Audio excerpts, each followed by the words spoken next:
A point of interest is a feature that adds content in the form of an interaction, whether it is to highlight a product, a website, a video, or other inside the virtual showroom. There are two types: the 2D point of interest, which takes the form of a dot. The 3D point of interest, which is a highlighted area. To add one, press the appropriate button and then one of the two types. Then place it where you want it.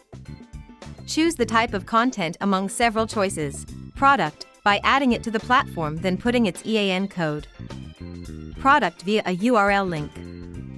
URL link from a website, a video, or other.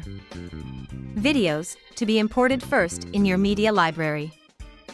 Photographs, to import from your own files. PDF, to be imported also from your own files. Description. Once you have chosen the type of content, you can choose the name of your point of interest, the language, the preview photo, which is only displayed if there is also a name, the color of the interaction point or a unique pictogram, the different contents, URL links, videos, photos, PDFs, etc. Except for the description, it is possible to put several times the same content on an interaction point and thus generate a carousel. You can delete the different elements you add, and it is not necessary to fill in each information.